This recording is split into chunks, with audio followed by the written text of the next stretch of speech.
Dari teks yang telah kita baca, jadi topik yang ingin saya angkat tadi adalah warga dunia dan warga surgawi. Nah, saudara-saudara, kita sebagai warga negara Indonesia, ya, pada saat yang sama kita adalah juga warga surgawi ketika saudara dan saya percaya kepada Tuhan Yesus Kristus. Nah, saya sebagai WNI yang dilahirkan di Indonesia ini bukan permintaan saya ya. Bahkan saya dilahirkan dari keluarga suku Tionghoa juga bukan karena saya yang mau, tapi saya menerima keberadaan diri saya apa adanya sebagai manusia yang diciptakan oleh Allah.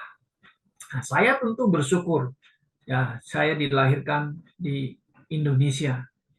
Nah, saudara-saudara, kalau kita perhatikan, Paulus juga pernah menyinggung ya, ini kewargaan negara. Nah, Paulus mengatakan, saya dilahirkan sebagai orang Ibrani, bangsa Israel. Nah, ini menunjukkan dia punya kebangsaan dan menunjukkan sukunya, saya suku Benjamin. Ya, saudara bisa baca di Filipi 35. Nah, saudara bisa baca. Mari kita lihat Filipi 35 ini mengatakan disunat pada hari ke-8 dari bangsa itu, dari suku Benjamin, orang Ibrani asli, ya, tentang pendirian terhadap hukum Taurat, aku orang Farisi. Nah, ini adalah kedudukan jabatannya dia dulu, ya, dia sebagai orang Farisi. Saudara tahu bahwa Paulus sekalipun dia bangsa Israel, warga Israel, tapi dia tidak bisa pakai warga itu karena dia bangsa Israel berada dalam penjajahan dikuasai oleh Romawi. Maka itu Paulus mengatakan waktu dia ditangkap ya dengan Silas, saudara bisa lihat di Kisah Para Rasul 16:37, juga Kisah Para Rasul 22:25 mengatakan ya bahwa kewargaan negaranya itu dia bayar dengan mahal, saudara. Ya, dapatnya dengan mahal. Jadi berarti Paulus punya keluarga itu kan keluarganya kan berasal dari Asia ya, di Turki ya, orang tuanya ya. Dia berasal di sana, dilahirkan di sana ya. Nah, jadi orang tuanya sudah punya kewarganegaraan Romawi. Mau ini mendapatkannya nggak gampang ya, harus bayar mahal katanya. Nah, pada waktu dia ditangkap dengan tanpa prosedur yang benar, nah Paulus mengatakan kepada pejabat itu, aku dan Silas adalah warga Romawi. Nah, dia tidak menunjukkan dia warga bangsa Israel, tapi warga Romawi. Akhirnya pejabat itu menjadi takutnya. Nah, saudara-saudara, memang kita setiap manusia di bumi ini memiliki warga negara sendiri, kan begitu ya. Nah, setiap orang tentu ingin mempunyai warga negara yang buat mempunyai warga negara, ada yang mempunyai warga negara di negara yang baik, ya negara yang makmur, ya negara yang sejahtera kan gitu. Ya, saudara-saudara, ketika negara barat ya adalah negara-negara Kristen yang duluan ya memiliki teknologi, ya, duluan negara yang lebih maju, makmur dan sejahtera ya hidupnya. Nah, orang-orang di negara-negara berkembang kan hidupnya susah. Nah, berlomba-lomba lah orang migran ke Eropa, ya kan? Kemudian mereka pergi ke Amerika, kemudian pergi lagi ke Kanada, ada yang pergi ke Australia, ke New Zealand, supaya mendapatkan hidup yang lebih baik. Dan mereka boleh tinggal di sana dan menjadi warga negara di sana. Nah, bisa dapat privilege, ya, kesempatan menjadi warga di sana kan, saudara-saudara. Nah, demikian juga saudara-saudara ya, banyak negara-negara, bukan negara, banyak warga negara Eropa dalam masa-masa Perang Satu dan Perang Dua tentang agama juga sangat begitu ketat, ya tidak free country untuk menyembah Tuhan, dikontrol. Nah, akhirnya ada sekelompok orang Kristen, Mayflower, itu kapal yang membawa orang-orang Kristen yang pergi ke Amerika, berimigran ke Amerika untuk hidup lebih baik dan untuk mendapatkan kebebasan untuk beragama. Nah, inilah Mayflower, orang Kristen itu yang mendarat di yang sekarang itu terkenal di film di apa nama itu Pennsylvania, ya, di Amerika itu, yang kemudian mereka lah yang membangun negara Amerika yang berdasarkan kepada prinsip-prinsip Alkitab. Khususnya adalah presiden pertamanya adalah George Washington. Nah, saudara, mereka membangun negara dengan susah payah, akhirnya makmur negaranya, ya, di mana uangnya kan ditulis In God we trust, ya, dan selalu mengatakan God bless America. Nah, orang berlomba-lomba pergi ke Amerika kan supaya mendapat hidup yang kekal, supaya menjadi warga negaranya. Nah, ini adalah sifat manusia, ingin mendapatkan warga negara suatu bangsa yang lebih baik hidupnya. Nah, saudara-saudara, dimanapun kita berada, sebagai warga negara dunia ini, ada orang yang hidup di negara yang lebih baik, ada juga orang yang hidup dalam di warga negara yang tidak bebas, seperti Korea Utara. Saudara, kalau Anda lihat ceritanya kan luar biasa itu, ya, Korea Utara itu, ya. Anda tidak bisa buat apa-apa, ya. Anda seperti robot, ya, ditekan dan sebagainya. Tapi banyak juga mereka yang berani melarikan diri dari Korea Utara untuk mencari kebebasan, pergi ke negara yang lebih baik, ya kan? Akhirnya sekelompok orang-orang yang Kristen yang lari dari Korea Utara pergi ke China, dari China mereka pergi ke Thailand. Itu ada sekelompok komunitas Kristen yang untuk menolong orang-orang yang keluar dari Korea Utara. Dari sampai ke Thailand, ya, mereka dengan cara yang gelap-gelap, akhirnya mereka ada yang pergi ke Korea Selatan dan juga ada yang pergi Kristen pergi ke Kanada. Ya, yang terakhir saya lihat ada YouTube-nya itu mereka dibawa ke Kanada dan juga ada ke Amerika. Mereka orang Kristen, ya, mendapatkan kebebasan. Nah, mereka happy, senang, ya. Wah, kami bisa menjadi warga negara Amerika atau Kanada. Kita bebas, free country, menyembah Tuhan, memuliakan Tuhan. Nah, saudara-saudara yang sekasih dalam Tuhan Yesus Kristus, ya, nah, kita sebagai orang percaya, ya, walaupun dimanapun Anda berada menjadi warga negara dunia ini, saudara, ya, apa yang terjadi dengan dunia ini kita harus menyadarinya juga, bahwa Alkitab mengatakan, ya, dimanapun Anda berada pasti ada permasalahan, ada kesulitan, ada kesusahan bisa menimpa manusia. Kenapa? Karena dunia ini kan sudah dikuasai oleh ilah zaman ini, ya. Ini terjemahan TB, ya, ilah zaman ini. Kalau King James itu misalnya the God, small God, ya, the God of this world, ya, ilah dunia ini, ya, 2 Korintus 4:4.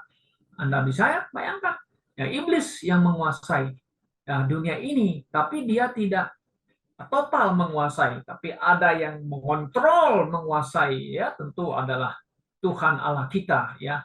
Memang dia disebut di sini adalah ilah dunia ini. Jadi the God of this world. Nah, saudara-saudara, sekalipun dunia ini sudah berkembang dan juga teknologinya berkembang, tetapi manusia memiliki kekhawatiran, ya, kekhawatiran masa depan yang bagaimanakah bisa kita sebagai warga negara dunia bisa hidup aman, damai satu dengan lain, tetapi masalahnya apa? Terjadi perang. Ada orang pergi ke Amerika, wah, enak, nyaman, tapi kehidupan di sana semakin kejahatan meningkat, ya. Moral manusia juga menurun dan sebagainya, ya. Anda bisa pergi ke Eropa, ada yang pergi ke mana? Seperti Ukraina, perang terjadi lagi di Ukraina dengan Rusia. Siapa yang mengira? Saudara, setelah Ukraina bebas lepas dari Rusia, ya, dia menjadi salah satu negara yang cukup makmur, ya, sebelum perang, ya. Karena gandum ekspor gandum terbesar di dunia ini Ukraina sama Rusia. Anda bisa bayangkan ya, pangan manusia itu dikontrol oleh dua negara itu, Rusia dan Ukraina. Bahkan gandum itu kan kebutuhan manusia ya, kebutuhan pangan utama manusia. Dan lagi kita lihat dunia ini semakin tidak lebih baik dan sudah dipenuhi oleh 8 miliar manusia di seluruh dunia ini.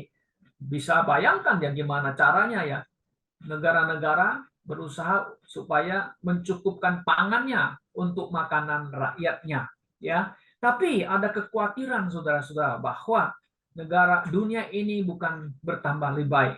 Nah, baru-baru ini atau kemarin ya, tanggal 24 ya, itu presiden ngomong lagi itu waktu ada peresmian pidato mengenai investasi ya, mengenai investasi di Gelora Bung Karno. Dia mengatakan ya bahwa dunia ini tidak baik-baik katanya. Dia ulangi lagi, dia ngomong lagi ya. Ya, kenapa? Karena kita mengalami masalah perang Rusia Ukraina nggak selesai. Kemudian ditambah lagi perang Israel sama Hamas. Nah, baru kemarin dia berani ngomong perang sama Hamas ya. Kemarin-kemarin dulu dia bilang Israel perang sama Palestina. Nah, kemarin dia ngomong perang sama Hamas lagi. Nah, perang dengan Hamas ini katanya ini bisa merembet ke masalah dunia lagi katanya. Nah, dia sangat juga mengkhawatirkan ini, ya saudara-saudara ya. Nah, kita lihat Anda bisa bayangkan menjadi warga negara Palestina ini habis babak belur ya.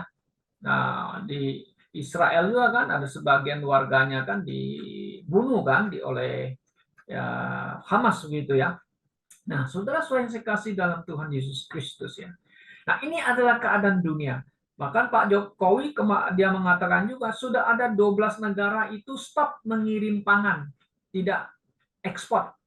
Mereka untuk negaranya sendiri. Nah, ini juga mempengaruhi makanan pangan seluruh dunia. Ya, tapi katanya kita bersyukurlah kita masih bisa hidup survive ya, bisa masih bisa hidup tanpa kekurangan pangan katanya. Nah, ini pun sudah dituliskan oleh firman Tuhan ya, seperti yang saya khotbahkan minggu yang lalu kan di 2 Timotius pasal 3. Ya, di hari-hari terakhir akan datang masa yang sukar. Nah, King James pakai masa yang berbahaya. Berbahaya, iya. Perang Israel sama Hamas nampaknya saudara, para prediksi itu akan melebar dan mempengaruhi ekonomi dunia lagi. Dan minyak akan naik lagi sampai 150 atau wah ini nih memang sangat mengkhawatirkan negara-negara yang sedang berkembang di mana sekarang sudah menjadi pasiennya IMF. Sudah bisa kolaps negara-negara ini. Nah, ini keadaan dunia. Ya, ini keadaan warga manusia di dunia ini, saudara-saudara. Ya kan? Nah, dunia sekarang bukan tempat tinggal kita orang percaya. Saudara, kita harus memahaminya. Ya, kita bersyukur ya orang yang telah menerima, yang percaya kepada Tuhan Yesus. Kita adalah kewarganegaraan surga, the citizenship ya of the in heaven gitu ya, di surga gitu ya.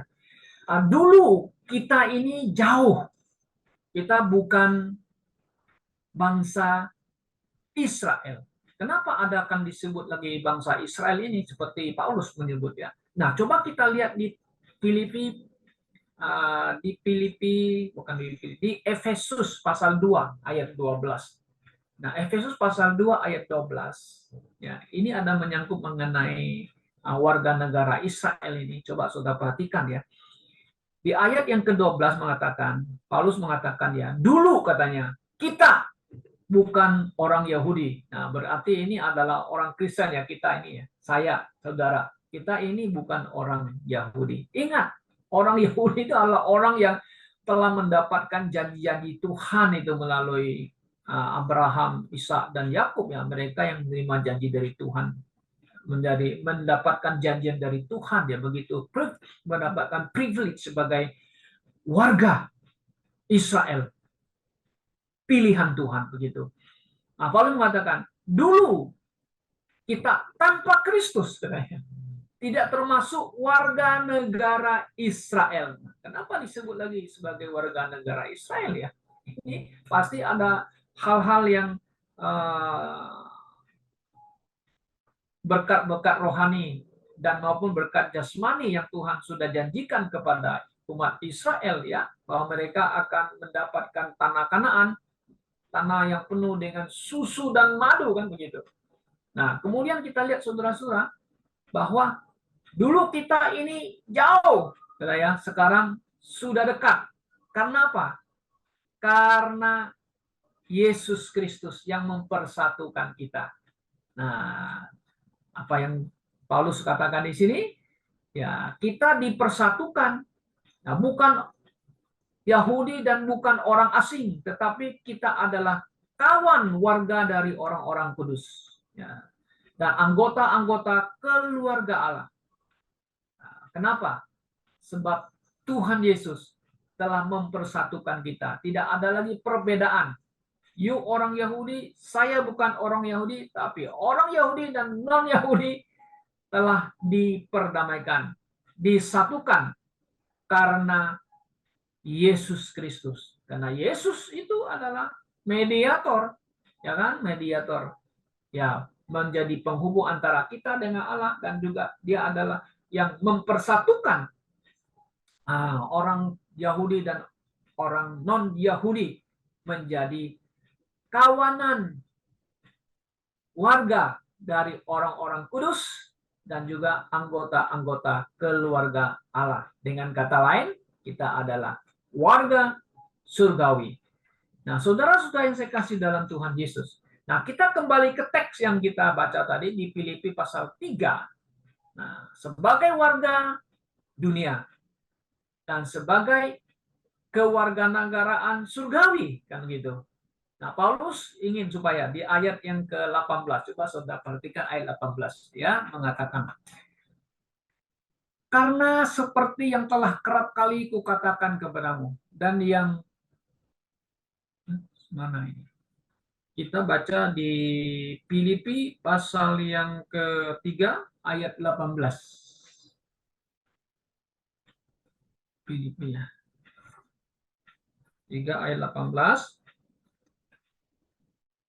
Oke, yang 18, ya. Oke. Karena seperti yang telah kerap kali kukatakan kepadamu, dan yang kunyatakan pula sekarang sambil menangis banyak orang yang hidup sebagai seteru salib Kristus. Ini mengenai siapa yang dimaksudkan oleh Rasul Paulus. Nah, ini adalah orang-orang warga duniawi, saudara-saudara, ya. Nah, mereka hidup sebagai seteru salib Kristus. Ya. Kenapa? Nah, kalau saudara perhatikan di ayat ke-19, kesudahan mereka ialah kebinasaan. Tuhan mereka ialah perut mereka. Kemuliaan mereka ialah aib mereka. Pikiran mereka semata-mata tertuju kepada perkara duniawi. Nah, ini orang duniawi, saudara. Nah, mereka senang menjadi warga negara dunia ini. Ya, nah, apa yang mereka lakukan, saudara? Ya, mereka adalah di sini sebagai seteru salib Kristus. Nah, kita kan sekarang masuk ke tahun politik, ya. Nah, apa yang sedang terjadi? Saudara, kita lihat. Kita sebagai warga negara lagi menonton ini, kan? Ya, mengenai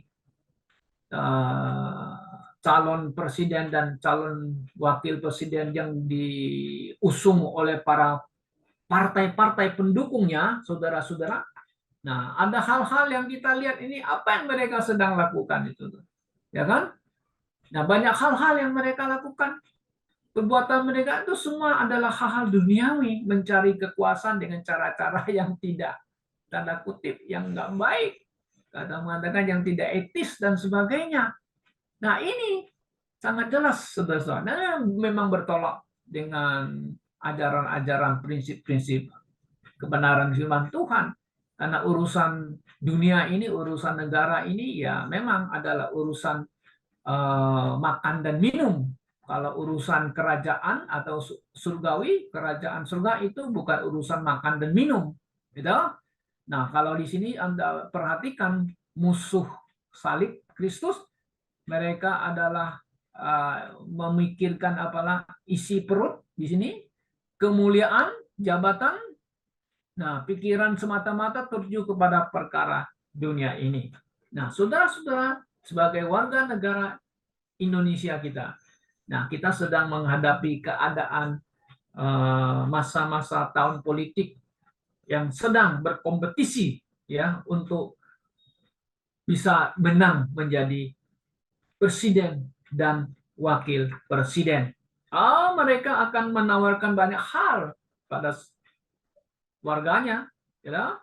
Nah, dengan janji-janji yang manis, janji-janji yang menarik, gitu. Nah, ini kan mereka lagi pikir apa? Kalau kita aplikasikan bisa kita memikirkan kemuliaan. Ya, kemuliaan itu sebenarnya adalah mencari kekuasaan ya. Ya, kekuasaan supaya mereka ya bisa menikmati hal-hal duniawi ini. Nah, saudara yang saya kasih dalam Tuhan Yesus Kristus. Nah, kalau kita lihat apa yang Paulus ingin kita lakukan sebenarnya, kita kembali lihat di ayat yang di atas, yang ayat yang ke berapa tadi? Ayat yang ke-17 ya. Coba kita lihat. Saudara-saudara, katanya, ikutilah teladanku dan perhatikanlah mereka yang hidup sama seperti kami yang menjadi teladanmu. Nah, Paulus ingin supaya kita sebagai warga negara dunia dan juga kewarganegaraan surgawi, mari kita sebagai warga dunia, sebagai orang percaya, mari kita mengikuti teladan Paulus gitu ya. Nah, Paulus memang sebagai warga negara Romawi dan juga orang Israel, dia ikuti aturan aja yang ada gitu loh. Ya, dia ikut prosedur apa saja. Memang pemerintahan ini dikatakan Paulus di Roma pasal 13, dia itu dikatakan hambanya Allah ya. Oh ya, hamba Allah ya. Jadi Tuhan masih mengontrol, menguasai setiap negara yang ada di bumi ini. Ya, dia mengangkat siapa saja yang dia inginkan, saudara-saudara. Nah, manusia boleh berkompetisi. Saya mau jadi presiden, saya mau jadi presiden. Ada beberapa namanya calon yang berkompetisi, tapi yang menentukan adalah rakyat yang memilih, tentu Tuhan yang menentukan. Nah, saudara, kalau kita baca di Daniel pasal yang keempat juga ya, Tuhan di sana mengatakan ya, ayat yang ke-17, coba perhatikan, Daniel pasal 4 ayat 17, nah di sini jelas ya, 17. Tita ini adalah menurut putusan para penjaga dan hal ini menurut perkataan orang-orang kudus supaya orang-orang yang hidup tahu bahwa yang maha tinggi, perhatikan kata maha tinggi, berkuasa atas kerajaan manusia, ya, dan memberikannya kepada siapa yang dikehendakinya. Bahkan orang yang paling kecil sekalipun dapat diangkatnya untuk kedudukan itu. Wah, ini jadi kita bisa ambil kesimpulan siapa yang jadi presiden, menjadi pemimpin, jadi raja. Tuhan yang angkat katanya. Firaun Tuhan angkat, yes. Nebukadnezar, iya. Dan Ahasverus, yes. Diangkat oleh Tuhan. Dari orang yang kecil, orang yang bukan bangsawan, Tuhan bisa pakai mereka, bisa menjadi raja. Nah, saudara-saudara yang saya kasih dalam Tuhan Yesus Kristus, Presiden Jokowi tidak banyak orang sanksi dia bisa memimpin negeri ini. Kenapa? Karena latar belakangnya bukan orang dari keluarga kaya, pejabat, nggak pernah, tapi dari keluarga yang sederhana ya, pernah tinggal di pinggir kali, rumahnya dia menjadi tukang kayu, kan? Bukan orang apa-apa yang dalam masyarakat gitu.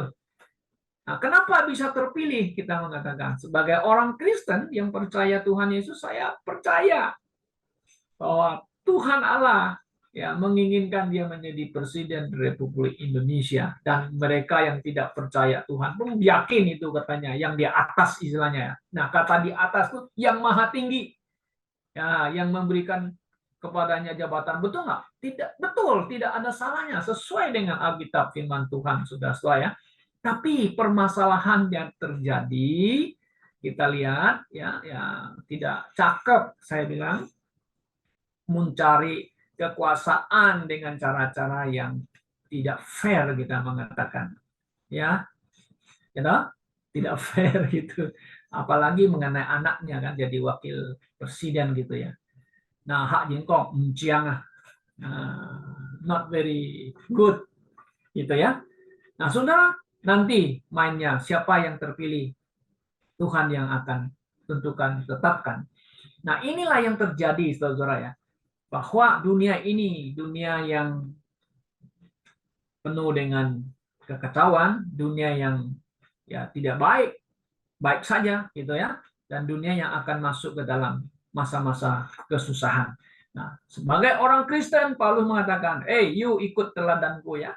Nah, apalagi juga yang juga mengikuti orang-orang yang punya teladan yang baik. Nah, sebagai presiden, sebagai pejabat, seharusnya mereka memberikan teladan yang baik kepada kita kan, kepada masyarakat. Nah, sekarang kita kan bicara mengenai rohani gitu, ya. Makanya kita ikut teladan Paulus dan juga orang-orang yang memiliki teladan yang baik. Jangan sampai nanti saudara-saudara ini pejabat-pejabat yang dipuja-puja akhirnya ya hanya tinggal nama saja, kan begitu ya. Diakhiri dengan hal yang tidak baik. Sejarah juga mencatat. Saudara masih ingat Saul, raja pertama Israel? Wah, dia hebat. Perangnya luar biasa, menang terus. Tapi satu hari dia tidak mentaati firman Tuhan. Akhirnya Tuhan tolak dia. Akhirnya dia mati dengan hina ya, dengan anaknya. Nah, demikian juga Raja Daud ya. Dia raja hebat. Nah, kesalahannya mana? Dia apa nama itu? Dia berzina ya. Tuhan marah sama dia. Hanya Tuhan hukum dia. Kemudian kita lihat anaknya Salomo mengambil banyak istri dari bangsa asing. Akhirnya Tuhan marah juga. Nah, kemudian juga anaknya Salomo, Jeroboam, menjadi raja, masih muda sekali menjadi raja, saudara-saudara ya. Nah, dari sinilah Jeroboam itu negaranya pecah menjadi dua. Yahudi sebelah selatan, kerajaan Israel sebelah utara. Kenapa bisa pecah, saudara? Saudara tahu nggak? Karena dia masih muda menjadi raja. Wah, dia mungkin dia hebat ya. Dia mengatakan berpikir dia anak raja hebat, bisa jadi raja masih muda.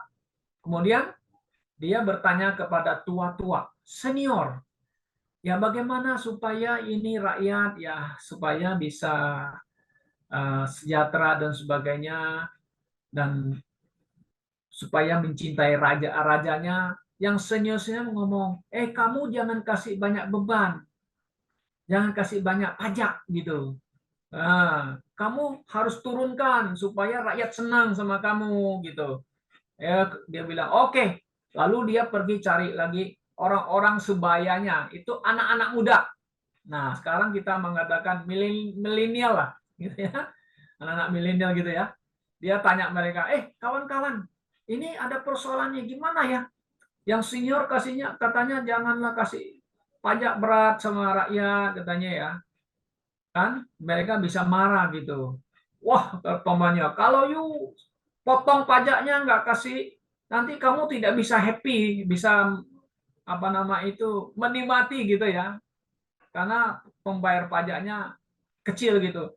Kamu naikin aja pajaknya supaya mereka apa nama itu dihajar gitu ya, supaya mereka mau memberikan pajak. Dia dengar itu omongan penasehat anak-anak sebaya dia.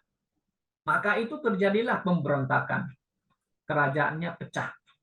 Nah, saudara-saudara, jadi ini ada hubungannya ya, kita sebagai orang Kristen dengan dunia ini, dengan negara ini, apalagi kita masuk ke dalam masa politik. Masa politik di Indonesia, pemilihan presiden. Ya, kita hanya sebagai warga negara Indonesia. Nah, juga warga negara surgawi, apa yang harus kita perbuat begitu ya? Nah, yang pertama, kita sebagai warga negara Indonesia, dimanapun Anda berada, ya baik, kita hanya bisa menjadi warga negara yang taat kepada pemerintahan, ya kan? Ya, kita juga menjadi orang yang baik di sekeliling kita. Tentu kita harus juga menjadi saksi Kristus di sekeliling kita, menjadi warga negara Indonesia. Yang kedua, sebagai warga dunia dan warga surgawi, kita hanya bisa berdoa, saudara-saudara, untuk negeri ini. Ya, negeri ini tentu apa? Tentu untuk para presiden, pemimpin kita, supaya mereka boleh menjadi pemimpin yang baik, ya, menjadi hamba Allah. Roma 13 ayat 1 ya, untuk melaksanakan namanya hukuman Allah bagi mereka yang melanggar, ya dihukum. Bagi mereka yang baik menjadi warga, memang harus disanjung, ya, harus dijunjung tinggi dan dihormati mereka. Yang ketiga, saudara, sebagai warga negara dan juga warga surgawi, kita menjadi pengikut Kristus yang harus setia, berpegang teguh kepada kebenaran firman Tuhan. Kita tidak berkompromi dengan yang lain dalam masalah doktrinal, ya, dan juga masalah-masalah rohani yang lain. Kita tidak mau kompromi. Kita harus tegak lurus. Nah, tegak lurus maksudnya apa? Kita tidak mau tegak lurus kepada manusia. Oke? Kita mau tegak lurus kepada kebenaran firman Tuhan. Kalau you tegak lurus kepada manusia, Anda akan kecewa. Kenapa? Yeremia 17 mengatakan, nah, jika adalah kamu mengandalkan manusia, ya Tuhan mengatakan, terkutuklah orang yang mengandalkan manusia. Apalagi mengandalkan diri sendiri, apalagi mengandalkan raja, apalagi mengandalkan presiden. Kita tidak boleh 100% mengandalkan manusia ya. Dalam arti hal yang hanya menggantungkan kepada dia bisa menyelesaikan semua masalah. Tidak mungkin, saudara-saudara ya. Tapi yang kita andalkan, yang kita nantikan adalah Yesus Kristus, Sang Juru Selamat kita. Mari kita lihat ayat yang berikutnya di Filipi pasal 3. Coba kita lihat ayat yang ke-20. Karena kewargaan kita adalah di dalam surga, dan dari situ juga kita menanti siapa? Nah, Tuhan Yesus Kristus sebagai Juru Selamat yang akan mengubah tubuh kita yang hina ini sehingga serupa dengan tubuhnya yang mulia, menurut kuasanya yang dapat menaklukkan segala sesuatu kepada dirinya. Dengan kata lain, kita sebagai warga sedang menanti Yesus Kristus, Juru Selamat kita, supaya kita diubah. Nah, dari tubuh yang fana ini diubah mendapatkan tubuh yang mulia. Dan kita sedang menanti dia datang, di mana orang mati dalam Kristus yang dikubur akan dibangkitkan mendapat tubuh baru, dan kita yang masih hidup dengan sekejap mata, ya kita akan diubah memiliki tubuh yang baru. Itulah kita menanti kedatangan Tuhan yang kedua kali. Kiranya Tuhan yang menguatkan kita dan menambahkan iman kita, semakin kita kuat menghadapi keadaan dunia yang tidak baik-baik ini saja.